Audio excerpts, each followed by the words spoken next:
لله رب العالمين. الحمد لله الذي أنزل على عبده الكتاب ولم يجعل له عوجا قيما لينذر بأسا شديدا من لدنه ويبشر المؤمنين الذين يعملون الصالحات أن لهم أجرا حسنا ماكثين فيه أبدا.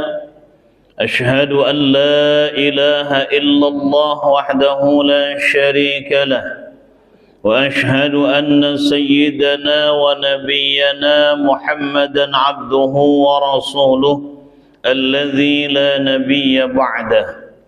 اللهم صل وسلم وبارك وكرم على هذا النبي الكريم سيدنا وحبيبنا وشفيعنا ومولانا محمد وعلى آله وصحبه أجمعين. وقال تعالى في كتابه الكريم وهو أصدق القائلين: أعوذ بالله من الشيطان الرجيم، بسم الله الرحمن الرحيم. قالوا سبحانك لا علم لنا إلا ما علمتنا إنك أنت العليم الحكيم. صدق الله العظيم. أما بعد. Yang terhormat Ketua Takmir Masjid Jami Al-Muhajirin Komplek Pemda KM7, Bapak Al-Ustadz Al-Mukarram Haji Ahmad Rifai SAG, yang terhormat seluruh jajaran pengurus Masjid Jami Al-Muhajirin, yang mohon dimaafkan tidak bisa kami sebutkan satu persatu namanya maupun gelarnya, namun tentunya tidak mengurangi rasa hormat kami, rasa ta'zim kami dan mahabbah kami kepada seluruh pengurus yang mungkin sudah sama-sama hadir di masjid yang mulia ini.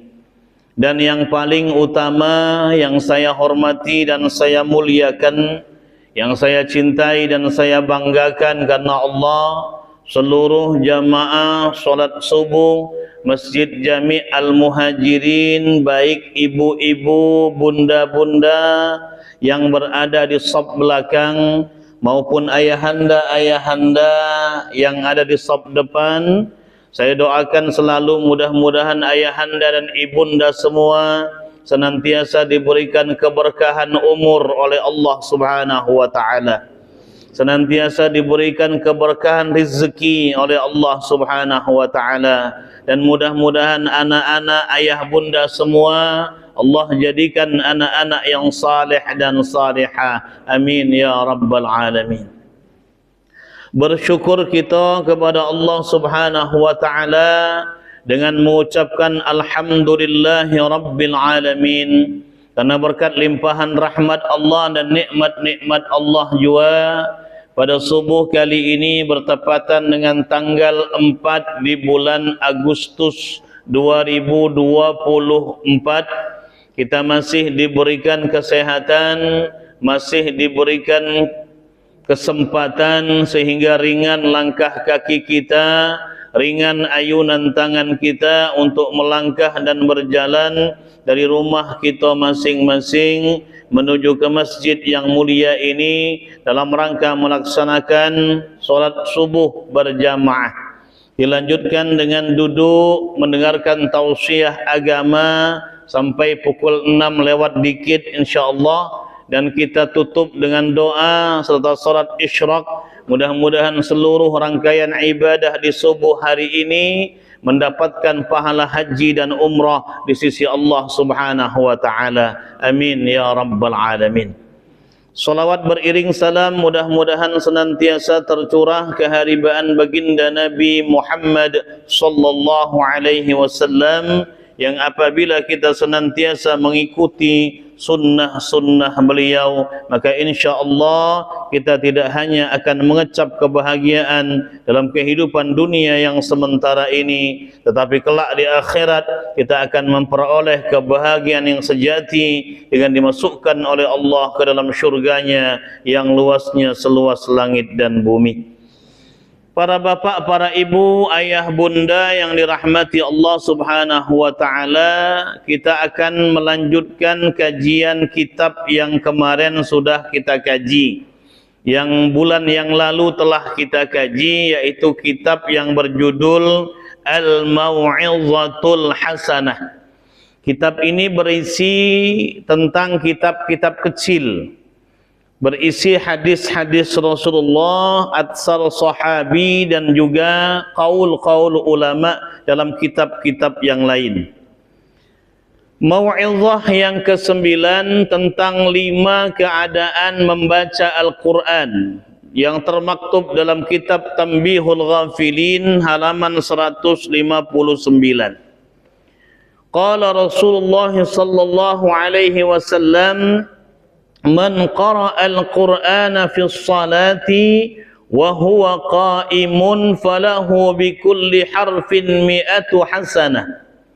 Barang siapa yang membaca Al-Quran di dalam salat dan dia salat dalam keadaan berdiri, maka baginya tiap-tiap hurufnya diberikan pahala 100 kebaikan. Nah, jadi ibu, bapa, ayah, bunda, kalau kita salat, entah itu salat fardu atau salat sunnah, sama baik. Salat tahajud, ibu misalnya di waktu sahur, sebelum sahur ibu sudah bangun, jam 3 bangun, bapaknya juga ikut bangun, jam 3 kurang seperempat bapak sudah bangun, membangunkan istrinya, kemudian tahajud bersama-sama. Di rakaat yang pertama bapak baca surah Yasin, rakaat yang kedua baca surah Ar-Rahman, rakaat ketiga baca surah Al-Waqi'ah, rakaat keempat baca surah Al-Mursalat misalnya, atau Tabarak. Maka setiap huruf yang dibaca itu mengandung 100 kebaikan di sisi Allah. Satu huruf loh, Bu. Satu huruf mengandung 100 kebaikan. Belum lagi kalau itu dalam satu surat itu Tabarak saja 30 ayat. 30 dikali 100 munculnya berapa? Berapa, Pak? Nah, itulah pokoknya. Bapak, ibu, ayah, bunda yang dirahmati Allah Subhanahu wa taala, betapa besar pahala yang Allah berikan untuk orang yang membaca Al-Quran ketika dia sedang berdiri dalam salatnya, entah itu salat wajib atau salat sunnah. Tapi kalau ibu jangan lama-lama, Bu, ya. Apalagi bapak kalau sedang minta, ya, dilamo-lamo ke pulau. Jangan, ya, pendek-pendek ke baik. Inna a'tayna, ya, Al-Ikhlas. Kalau tidak bisa Al-Ikhlas, kulhu, tidak apa-apa. Bapak, ibu, ayah, bunda yang dirahmati Allah Subhanahu wa taala. Wa man qara'a al-Qur'ana fi sholati qa'idan. Barang siapa yang membaca Quran dalam salatnya, dia salat dalam keadaan duduk, kataballahu lahu bikulli harfin 50 hasanah, maka dicatat baginya setiap hurufnya mendapatkan 50 kebaikan di sisi Allah Subhanahu wa taala. Jadi barang siapa yang salat kemudian dia baca Quran dalam salatnya duduk karena dia memang tidak bisa berdiri, tidak mampu berdiri, sakit kakinya, maka boleh dia duduk. Dia baca Quran surat apa saja itu, maka diberikan pahala setiap hurufnya 50 kebaikan. Wa man qara'al Qur'ana fi ghairi shalah, barang siapa yang baca Quran di luar salat, falahu bikulli harfin 10 hasanatin, maka baginya tiap-tiap huruf diberikan 10 kebaikan. Ibu duduk habis solat subuh, bapak duduk habis solat subuh, habis solat maghrib misalnya, menunggu waktu isya. Bapak buka Quran, baca Quran, entah surat apa saja yang dibaca, Al-Baqarah kah itu, surah Ali Imran kah itu, atau Kulhu kah itu, setiap hurufnya diberikan pahala 10 kebaikan kalau kita duduk baca Quran di luar salat. Bismillahirrahmanirrahim. Alif Lam Mim. 30 kebaikan. Bismillahirrahmanirrahim. Alif Lam Ra. 30 kebaikan.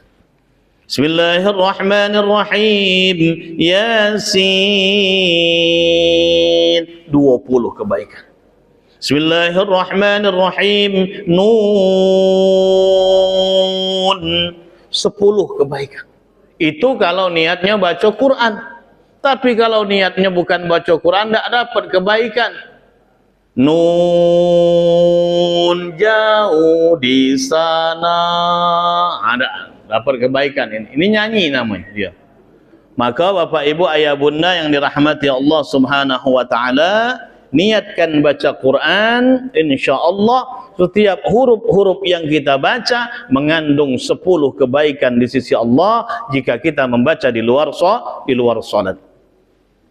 Kemudian wa man qara'al Qur'ana wa man istama'a ila syai'in min kitabillah, barang siapa yang mendengarkan ayat-ayat Quran dibacakan, wa huwa yuridul ajra kutiba lahu bi kulli harfin hasanatan, dan dia menginginkan pahala dari Allah Subhanahu wa taala, maka dicatatkan baginya tiap-tiap huruf 1 kebaikan. Masya Allah, ibu bapak ayah bunda, kita duduk dengarkan kawan kita baca Quran baik, dapat 1 kebaikan. Kita tak bisa baca Quran, tidak lancar baca Qurannya, belepotan baca Qurannya, masih belajar Iqra kita nih.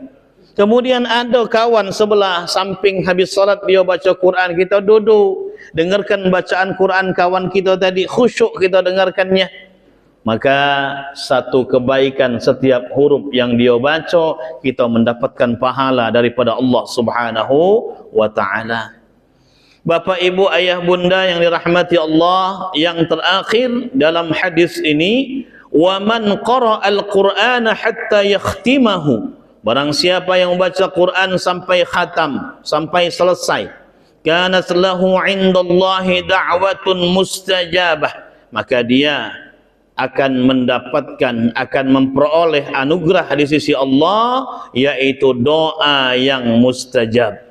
Maka ibu bapak ayah bunda, jadikan Quran wasilah bagi kita untuk memohon, untuk berdoa kepada Allah Subhanahu wa taala. Boleh berwasilah dengan membaca Quran. Kita baca surah Yasin, ya Allah, dengan fadilah Yasin ini, ya Allah, tolong mudahkan segala urusan-urusan hamba-Mu ini, ya Allah. Ya Allah, dengan fadilah surah Al-Waqi'ah yang hamba baca, ya Allah, tolong mudahkan rezeki hamba-Mu ini, ya Allah. Ya Allah, dengan membaca surah Ar-Rahman, tolong ya Allah jadikan hamba-Mu ini orang yang dikasihi oleh sesama makhluk, ya Allah. Bolehkah seperti itu? Boleh.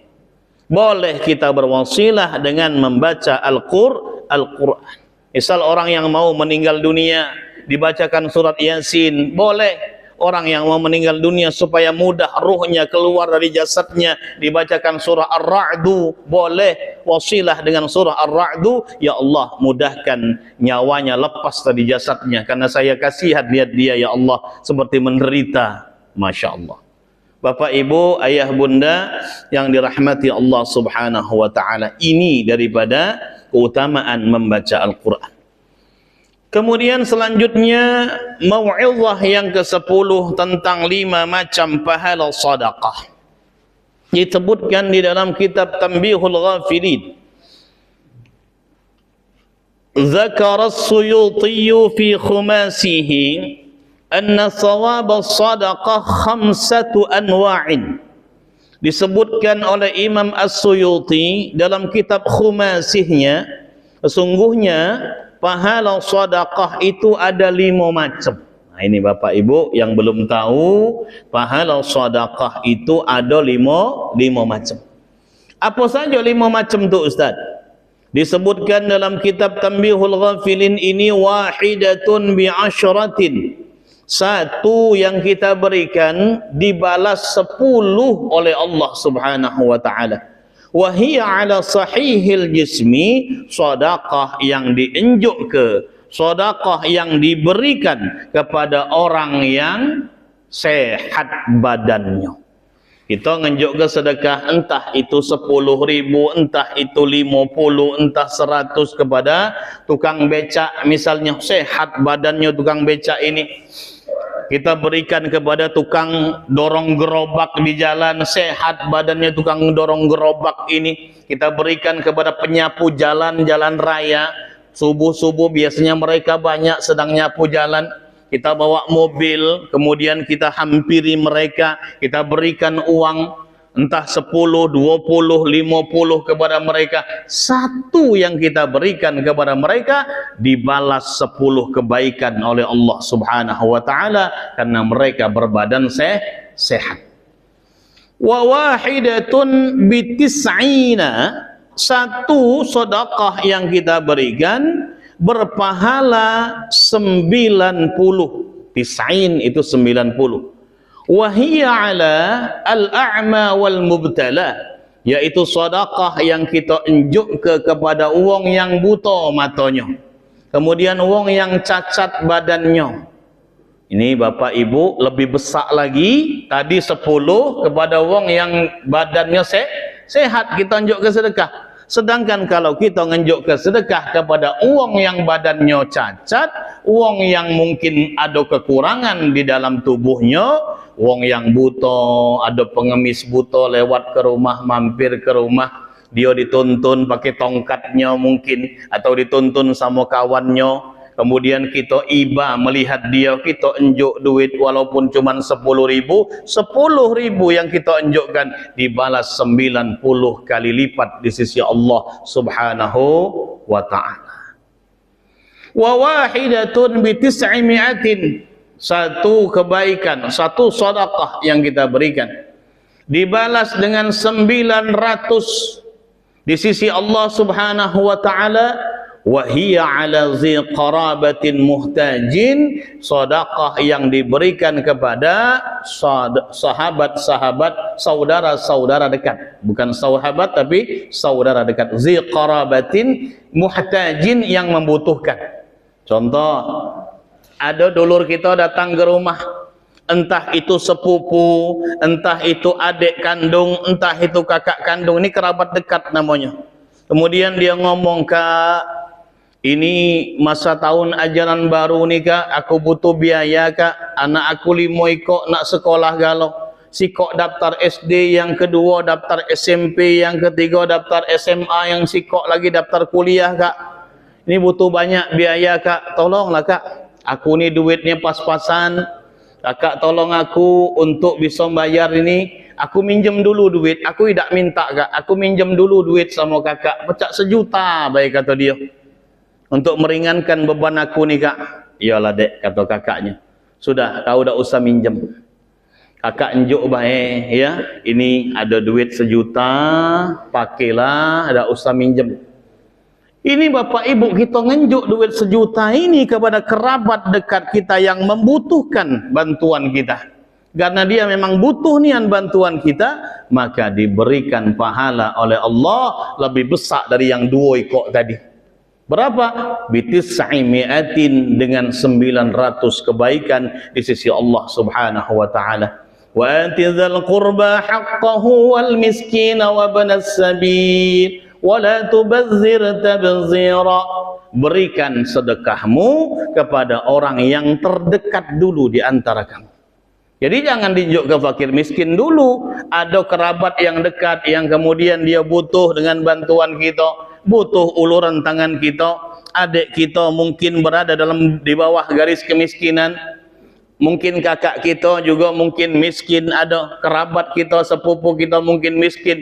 Yang lebih utama, unjuk ke sedekah kepada mereka yang lebih dekat dengan kita dalam jalur kekerabatan. Baru kemudian fakir miskin, anak yatim dan lain sebagainya. Karena kalau kita unjuk ke sama kerabat dekat kita, yang pertama dapat pahala sedekah, yang kedua dapat pahala silaturahim, menyambung silaturahim. Bapak, ibu, ayah, bunda yang dirahmati Allah Subhanahu wa taala. Wa wahidatun bimi'ati alfin. Yang keempat, satu sedekah yang kita berikan diganjar oleh Allah, dibalas oleh Allah bimi'ati alfin dengan 100.000 kebaikan. Ini 100.000 loh Bapak Ibu sekalian. Kepada siapa? Wahia 'alal abwaini, sedekah yang diberikan, sedekah yang kita unjuk ke sama kedua wong tua kita. Ini lebih besar. Wong tua kalau kita galak ngenjuk sedekah sama mereka, ngenjuk duit sama mereka, ngenjuk makanan sama mereka, maka pahalanya di sisi Allah lebih besar daripada ketiga tadi, yang awal tadi. Maka Bapak, Ibu, ayah, bunda, orang yang suka membuka tangan ayahnya, anak yang suka membuka telapak tangan ibunya untuk memberikan kepada ayahnya, untuk memberikan kepada ibunya, maka anak semacam ini akan diluaskan rezekinya oleh Allah Subhanahu wa ta'ala. Orang yang suka memberikan apa yang dia punya kepada ayah ibunya, karena dia merasa ayah ibunya sangat berjasa kepada dirinya, telah melahirkan dia, menyusukan dia, kemudian membesarkan dia sampai jadi seorang sarjana S1, S2, S3, S4, S tungtung Bapak Ibu sekalian. Maka anak semacam ini Bapak Ibu sekalian akan diluaskan rezekinya oleh Allah Subhanahu wa ta'ala sebagaimana dia suka membuka tangan ibunya.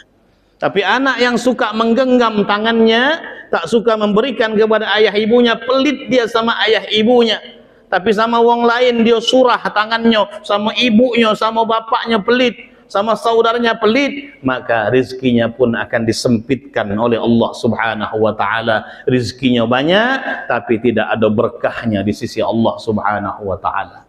Ibu, bapak, ayah, bunda, beda pahala sedekah dengan wong lain dengan pahala sedekah dengan kedua wong tua kita. Jangan takut jadi miskin kalau kita ngenjuk sama emak kita. Jangan takut jadi miskin kalau kita ngenjuk dengan ubak kita. Kita umrahkan mereka, kita hajikan mereka. Malah ini harta kita akan makin berkah di sisi Allah Subhanahu wa ta'ala. Bapak, ibu, ayah, bunda yang dirahmati Allah Subhanahu wa ta'ala. Kemudian yang terakhir dalam hadis ini, dalam qaul ulama ini, wa wahidatun bi 900.000. Satu sedekah dibalas dengan 900.000. Nah, tadi adalah 100.000, ini 900.000. Wahia 'ala alim au faqihin, yaitu sedekah yang diberikan kepada orang alim dan orang yang ahli dalam bidang ilmu agama atau orang yang ahli dalam bidang fiqih. Ini Bapak, Ibu, ayah, bunda menempati urutan yang teratas. Kalau kita memberikan sedekah kepada orang alim, kepada kiai, kepada ajengan, kepada habaib misalnya yang ilmunya tinggi, kita punya anak kita di pesantren, kita masukkan di pesantren Ittifaqiyah, pesantren RU, pesantren As-Salam, pesantren di Jawa Gontor misalnya, atau Tebuireng misalnya, dan lain sebagainya. Punya kiai anak kita nih, anak kita punya ustadz yang membimbing dia di pesantren. Kita datang menjenguk anak kita, kemudian kita bawakan dia oleh-oleh. Di samping itu kemudian kita amplopi ustadz anak kita tadi. Ustadz, ada sedikit rezeki dari Allah, tat, terima kelatat yo, jangan dijingok daripada besak kecilnya, paling tidak dijingok daripada keikhlasan kami ngenjuk sama ustaz. Inilah semampu kami, tat, tolong bimbing anak kami, tat, mudah-mudahan ilmunya berkah di sisi Allah. Unjuk ke kita 100.000 Pak, 200.000, 500.000 unjuk ke, salam tempel caranya ya. amplop nih, sama ustadznya, sama kiainya. Kita ngenjuk ke sedekah ini. Ini pahalanya 900.000 di sisi Allah Subhanahu wa taala, ngenjuk kepada orang alim. Ibu bapak ayah bunda, kalau ingin anaknya jadi alim, kalau ingin anaknya ilmunya manfaat, jangan pelit sama guru anak kita, jangan perhitungan sama guru anak kita. Semakin dia ikhlas menularkan ilmunya, semakin anak kita manfaat ilmunya kelak di kemudian hari. Bapak ibu ayah bunda yang dirahmati Allah Subhanahu wa taala. Kemudian mau'izah yang ke-12. 5 amalan yang boleh terburu-buru. Khatimul Asam Khatimul Asam ini Rasulullah sallallahu alaihi wasallam. Al-ajalatu minasyaitan illa fi 5 mawadhi'ah. Terburu-buru itu asalnya dari syaitan kecuali di dalam 5 duduk perkara. Fa innaha min sunani Rasulillah sallallahu alaihi wasallam. Karena sesungguhnya hal itu adalah dari sunnah Rasulullah sallallahu alaihi wasallam. Jadi buru-buru itu jangan kita lakukan. Buru-buru belanja, buru-buru segala hal yang kemudian membuat kita menyesal pada akhirnya, Bapak Ibu, maka ini jauhi. Karena buru-buru yang lain itu, ini adalah daripada bisikan syaitan. Tapi buru-buru yang 5 ini sunnah Rasulullah. Apa saja Ustaz buru-buru yang sunnah Rasulullah ini? Yang pertama, it'amud dhaifi idza nazala. Yang pertama adalah memberikan makan kepada tamu. Ibu bapak ada tamu datang ke rumahnya, entah pagi hari, entah sore hari, entah malam hari.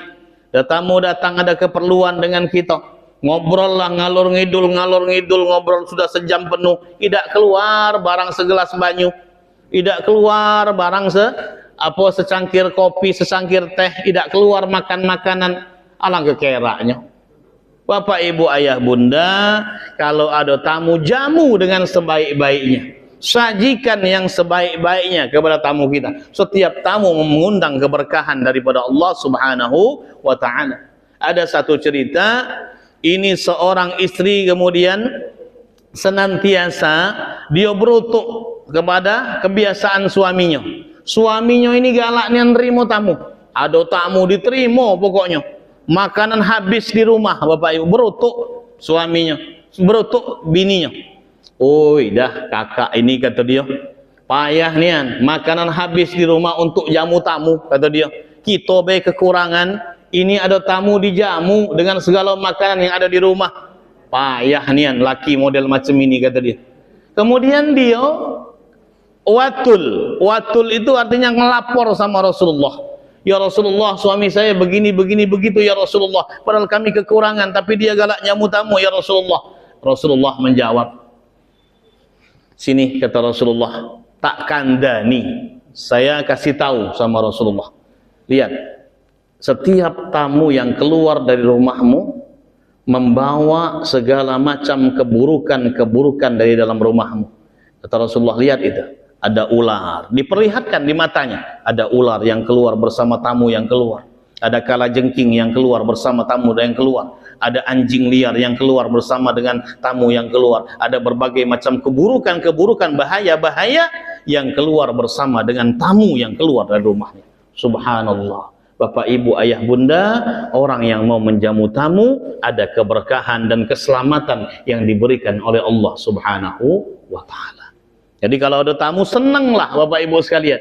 Ciri orang baik itu rumahnya sering didatangi oleh tamu. Tapi kalau orang tidak pernah didatangi oleh tamu, itu ciri orang yang kurang baik Bapak Ibu sekalian. Berarti orang itu singku dengan dia. Berarti orang itu tidak lemak dengan dia Bapak Ibu sekalian.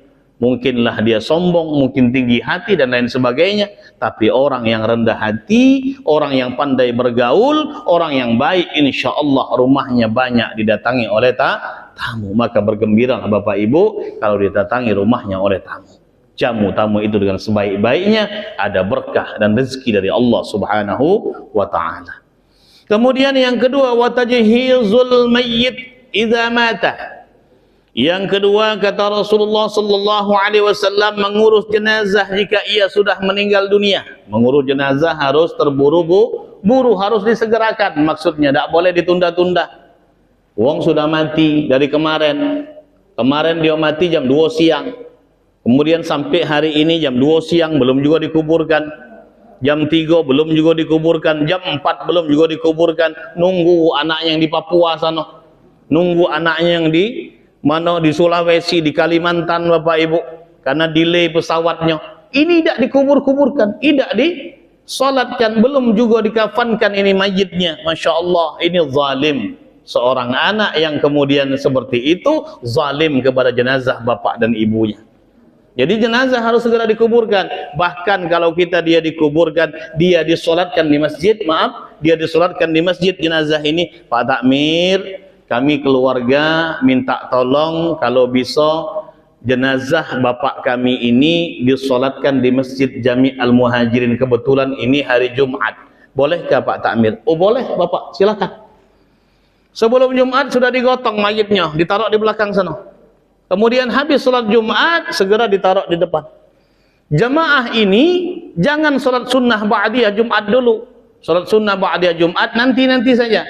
Segerakan ini mayit untuk disolatkan jenazahnya. Jangan sholat sunnah ba'diyah dulu. Solatkan jenazahnya dulu, ya, berikan haknya si mayit dulu, baru kemudian mau sholat sunnah ba'diyah silahkan. Nak 2 rakaat, 4 rakaat silahkan. Tapi ini mayit sudah disolatkan terlebih dahulu karena dia akan segera dikuburkan. Ini namanya disegerakan. Bapak Ibu ayah bunda yang dirahmati Allah Subhanahu wa taala, yang ketiga, wa tazwijul binti idza balagat, yaitu mengawinkan atau menikahkan anak perempuan apabila sudah cukup umurnya. Anak betina kita sudah umurnya cukup, umur 21, umur 22, dia sudah lulus kuliah umur 23 misalnya, lulus kuliahnya, sudah punya pasangan yang cocok dengan dia, sudah ada yang datang ke rumah untuk meminang dia. Bapak Ibu ayah bunda, jangan diulur-ulur, jangan diundur-undur. Ditanya apa gawe kau dan lain sebagainya, berapa gaji kau, punya mobil apa tidak, Bapak Ibu sekalian. Kadang-kala begitu orang tua cerewet. Hati-hati Bapak Ibu sekalian, kalau anak perempuan sudah cukup umur, sudah ketemu dengan jodohnya, tapi ibu bapak ngulur-ngulur karena mungkin hal ekonomi, hati-hati, kaget besok anak ini nanti akan membuat malu Bapak Ibu ayah bunda. Maka kata Rasulullah, ini yang harus disegerakan. Anak perempuan kalau dia sudah punya jodohnya, sudah cukup umur dia. Kemudian wa qada'ud dain. Yang keempat yang harus disegerakan adalah membayar hutang. Hutang jangan diulur-ulur. Galak belanja-belanji kesana kesini, liburan ke sana, liburan ke sini, diupload pula Bapak Ibu sekalian. Facebook teng upload. Makan-makan di mana-mana diupload, dipoto, upload teng diupload pula. Utang tak dibayar-bayar. Nauzubillahi min dzalik. Apalagi yang ngutangi dia kawannya juga di media sosial tuh, di TikTok. Ya Allah, ngelus dado kawannya.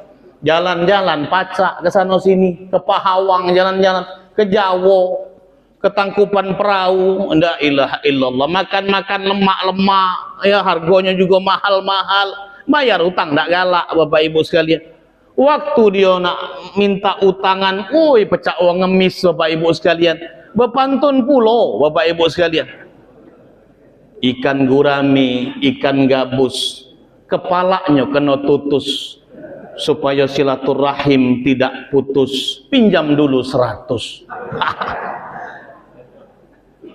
Berapa hari nak bayar? Seminggu baik kak. Tak lama-lama gini. Seminggu dia ngomong. Sebulan berlalu, 2 bulan berlalu, setahun berlalu, tidak dibayar-bayar Bapak Ibu sekalian. Ini zalim namanya. Kalau sudah punya duit, janganlah ditunda-tunda. Kita tidak tahu yang namanya umur ni kapan habisnya. Yang namanya malaikat Israel kapan nak nyambut nyawa kita. Jangan-jangan besok. Kita kalau masih punya hutang, kita meninggal dunia, bahkan Rasulullah tidak mau nyolati jenazah wong yang punya hutang. Bapak, Ibu, Ayah, Bunda, kalau punya hutang segeralah dibayar, jangan ditunda-tunda. Kemudian yang terakhir dalam hadis ini, wat-taubatu minaz zambi idza farata, yaitu bertaubat dari dosa jika berdosa kepada Allah Subhanahu wa ta'ala. Jadi dosa ini jangan diulur-ulur untuk taubat. Kalau kita berdosa kepada Allah, kalau kita banyak dosa-dosa kepada Allah, segeralah taubat kepada Allah Subhanahu wa ta'ala. Jangan diulur-ulur, karena kalau diulur-ulur kita tidak tahu kapan kita ini akan meninggal dunia.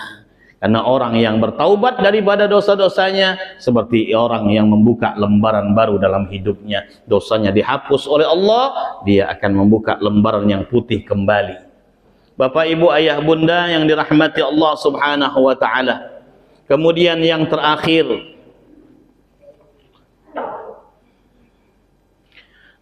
mau'izah yang ke-13 tentang 6 siksaan di dunia dan di akhirat bagi orang yang berbuat zina. Ini yang terakhir, sebentar lagi jam 6. Ya ma'syaral muslimin, ittaquz zina fa inna fihi sittu khisalin.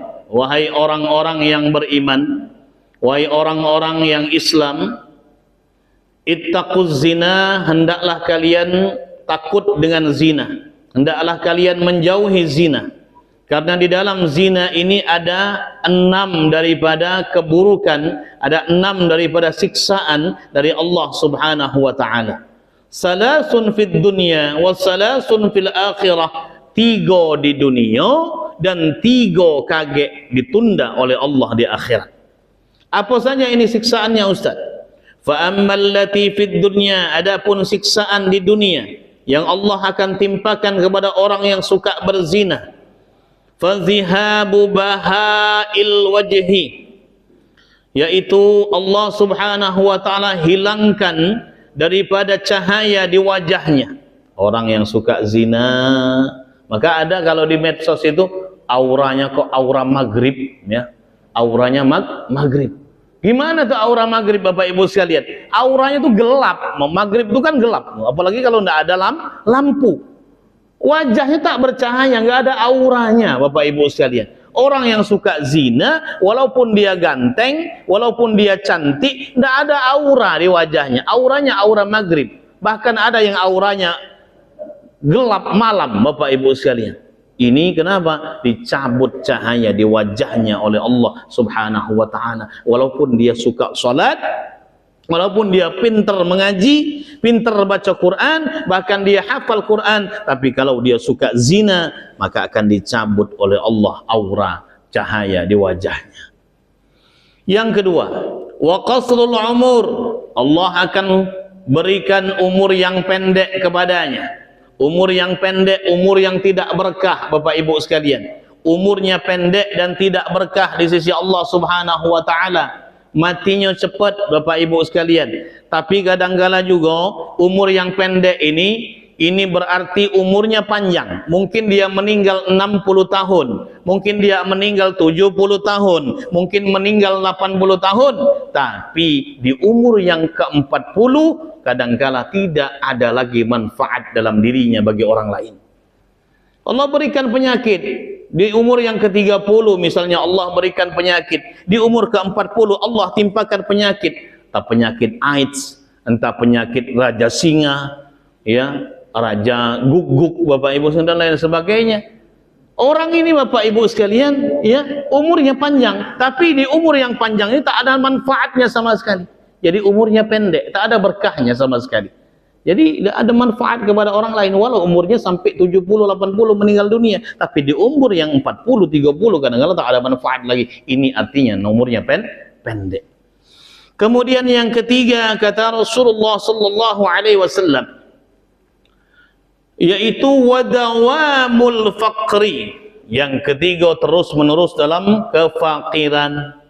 Jadi orang yang suka berzina, orang ini akan dibuat fakir oleh Allah Subhanahu wa taala, akan dibuat kekurangan hidupnya oleh Allah Subhanahu wa taala. Saya pernah kemarin cerita sama Bapak Ibu toh, ada seorang wanita, ini suaminya tanggung jawab. Suaminya ini Bapak Ibu 10 betul orangnya. Datang ke rumah saya suaminya. Ustaz, saya minta tolong ya. Apa Pak? Tolong ruqyahkan istri saya Ustaz. Ada apa dengan istri Bapak? Istri saya tuh sudah dibawa lari oleh laki-laki lain sudah 2 tahun ini Ustaz. Kemudian hari ini dia itu datang ke rumah saya. Dia mohon-mohon sama saya untuk kembali kepada saya Ustaz. Loh kak Bapak mau? Saya bilang. Bunga tidak setangkai Bapak, saya bilang.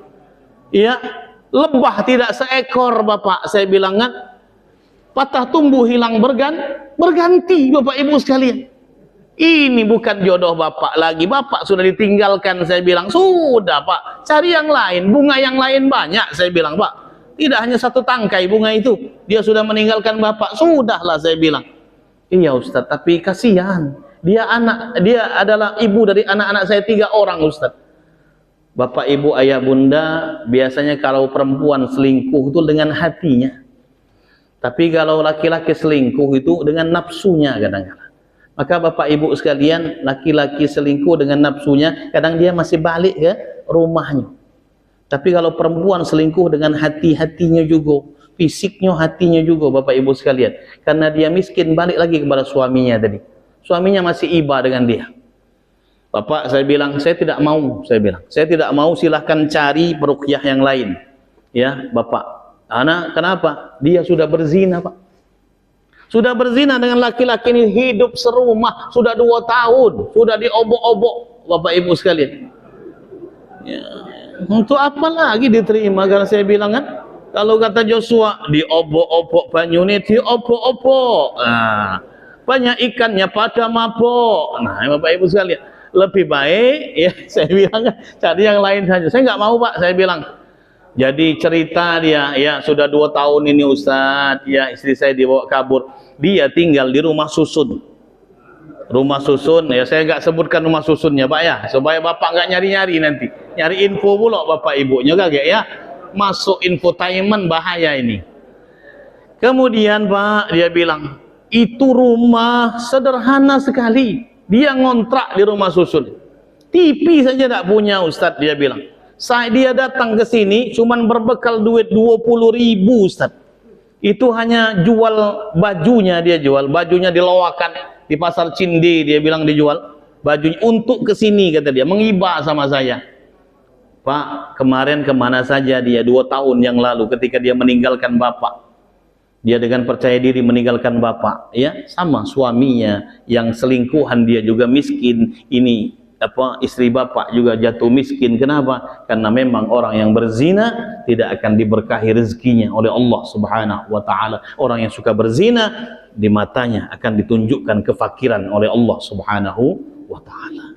Sudah Pak, kata saya, Bapak punya pekerjaan yang baik, Bapak punya anak-anak yang soleh dan solehah. Ya, Bapak bisa cari perempuan lain yang lebih bertanggung jawab, yang lebih insya Allah setia dan salihah insya Allah.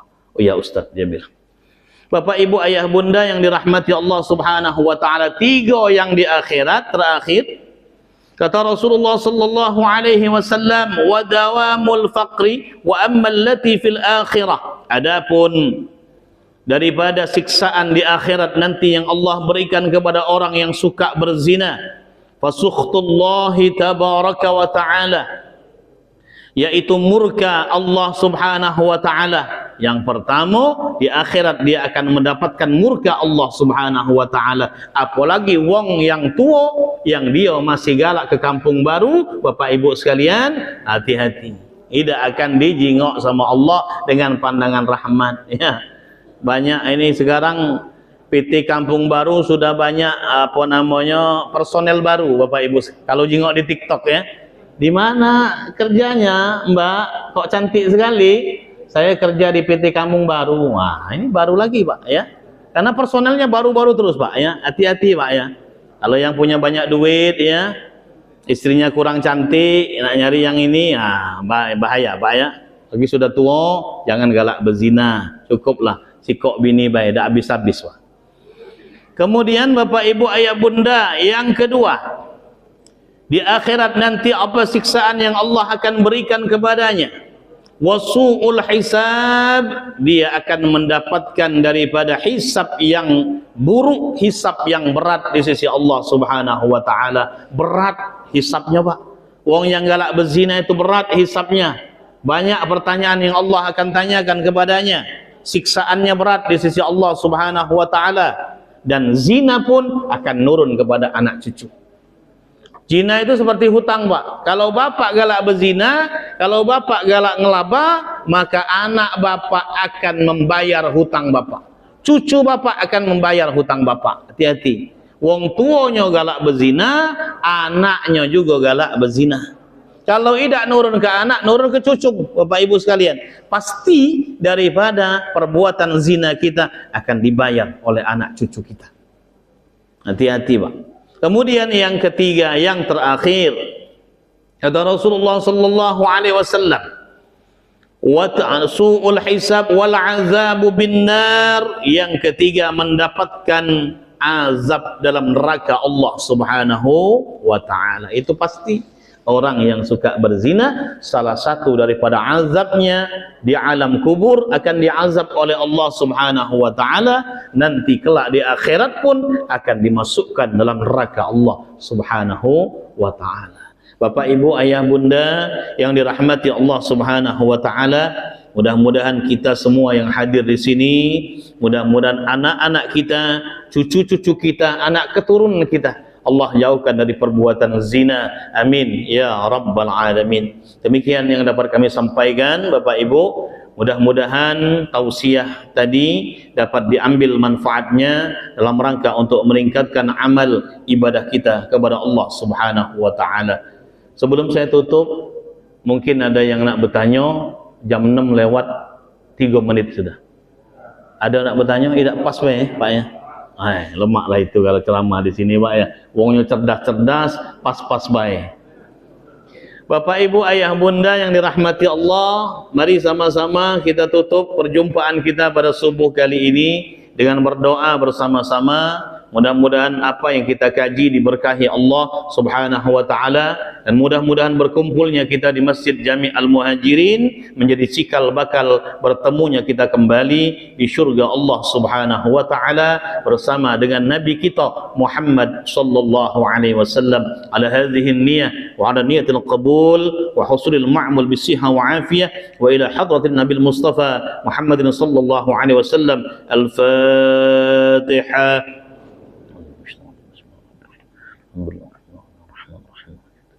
إياك نعبد ونستعين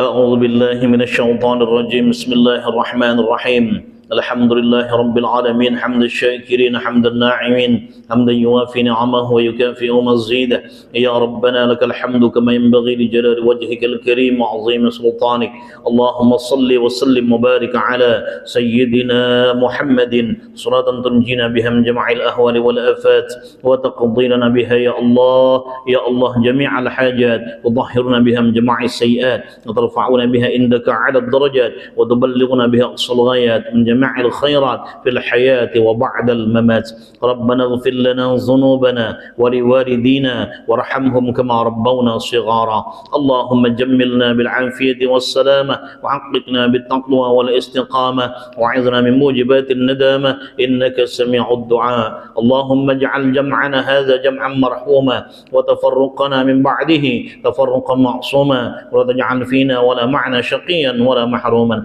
ربنا آتنا في الدنيا حسنة وفي الآخرة حسنة وقنا عذاب النار وادخلنا الجنة مع الأبرار يا عزيز يا غفار يا رب العالمين وصلى الله على سيدنا محمد النبي الأمي وعلى آله وصحبه وبارك وسلم دعواهم فيها سبحانك اللهم وتحيتهم فيها السلام وآخر دعواهم الحمد لله رب العالمين. Terima kasih atas segala perhatian. Mohon maaf jika ada kata-kata yang kurang berkenan. Kepada Allah mohon ampun. Wabillahi taufiq wal hidayah. Assalamualaikum warahmatullahi wabarakatuh. Ya Allah. Sama-sama Pak Haji. Sama-sama. Waalaikumsalam warahmatullahi wabarakatuh. Sama-sama.